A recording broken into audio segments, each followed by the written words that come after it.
देखिए ऐसा है जनाब, एक ये तो आम रुझान हो गया लोगों का कि मदरसों में सिर्फ और सिर्फ मजहबी तालीम दी जाती है और कोई तालीम नहीं दी जाती। यदि आप गवर्नमेंट सेक्टर में देखेंगे तो ज़्यादातर जो पदाधिकारी होंगे, जो यूपीएससी क्लियर करते हैं, जो एसएससी क्लियर करते हैं, उनमें हमारे ही बच्चे होते हैं। जाएगा तो सब पवित्र भाव से देखेंगे, कोई चोरी नहीं करेगा। तो एक स्थान बना दिया जाता था।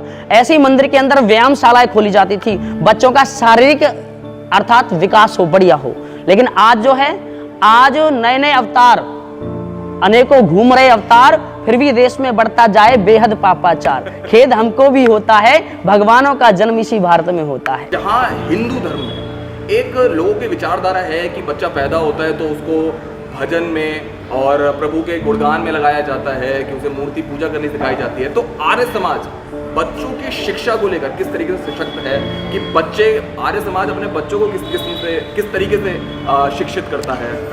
देखिए, आर्य समाज ने सर्वप्रथम सबसे पहली बात ही इस देश में वेद संवत जो आर्य ने दी, ये थी शिक्षा, चिकित्सा और न्याय। इस देश में जिस समय फ्री था, ये देश विश्वगुरु था। आज तीनों चीज ही बिक रही हैं, शिक्षा भी, चिकित्सा भी और न्याय भी। देखिए 40 बच्चे इस समय यहाँ पर हैं और 40 बच्चों में कुछ बच्चों के पिता नहीं हैं, कुछों की माँ नहीं है, कुछ ऐसे हैं जो हमारे भाई हैं, बहुत गरीब हैं, बाहर से आए हुए हैं। लेकिन आर्य समाज एक विशेष तरीके से काम करता है और आर्य समाज का ये तरीका है कि जहां जिसको शिक्षा ना मिलती हो वो यहाँ आए, वो किसी वर्ण का हो। हमारे यहाँ जाति पाति नहीं चलाते हैं हम कि ये बनिए का है, ये राजपूत का है, नहीं। जन्मे न जायते शूद्र है, चाहे वो किसी भी घर का बच्चा हो वो शूद्र है, लेकिन यहाँ पढ़ करके वो द्विज होगा, ब्राह्मण बनेगा, शारीरिक भी, मानसिक भी और आत्मिक भी। मानसिक प्रभु की साधना, योग, वेदों का स्वाध्याय करके मन से मजबूत होगा और जब आत्मा से तो राष्ट्र का कल्याण करेगा, चाहे वो कौन सी लाइन हो, चाहे डॉक्टर की लाइन हो, चाहे शिक्षा की बड़ी से बड़ी उसमें पोस्टों पे गुरुकुल के बच्चे बढ़ेंगे और पढ़ेंगे। ये जो मजहबी तालीम है, ये तो धार्मिक तालीम, ये तो हर मजहब को अपनी तालीम देने का हक है। दुनियावी तालीम मदारिस में भी दी जाती है, जिसका सबसे पहला मैं आपको देता हूँ। हमारे यहाँ से बच्चों के आज ही फार्म भरे गए हैं ओपन स्कूल से। हमारे यहाँ से 25 बच्चे जो है 10वीं पास कर रहे हैं। 25 बच्चे इस साल ओपन स्कूल से, जमीयत ओपन स्कूल है, उसके फार्म भरे गए हैं और बाकायदे तालीम होती है रोज़ाना।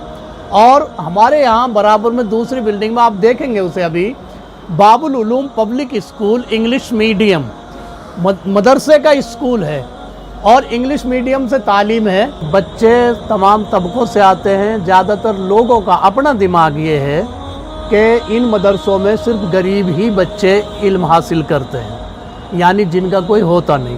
चूँकि मदरसे में खाना भी दिया जाता है, हॉस्टल रहता है और तालीम भी दी जाती है, उसका कोई मुआवजा नहीं लिया जाता, कोई फीस नहीं होती। झंडा सलामी के फ़ौरन बाद राष्ट्रीय गान जन गण मन अधिनायक जया है, ये पूरा राष्ट्रीय गान गाया है। उसके बाद बच्चों ने सारे जहां से अच्छा हिंदुस्तान हमारा, वो भी उसके साथ किया है। अगर मैं कंपटीशन इसका कराऊं और बच्चों से यही पूछ लिया जाए कि 2-4 हमारे जो बड़े राष्ट्रपति गुजरे हैं या उनके के पूरा नाम क्या था, जैसे एपीजे अब्दुल कलाम है, उसका पूरा नाम किसी बच्चे से पूछे तो शायद स्कूल का बच्चा खेल जाएगा।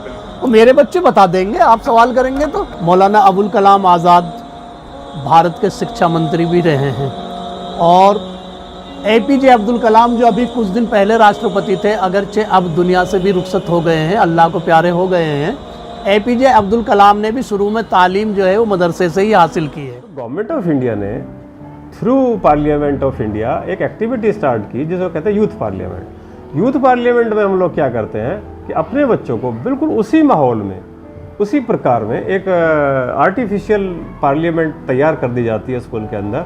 और जैसे जैसे वहाँ बैठते हैं कि लेफ्ट विंग इधर बैठेगी, राइट विंग वाले इधर बैठे, पक्ष प्रतिपक्ष। भारत रत्न स्वर्गीय श्री अटल बिहारी वाजपेयी जी के निधन की दुखद सूचना दी। हम मर भी जाएं तो कोई गम नहीं, मरते वक्त मिट्टी हिंदुस्तान की हो।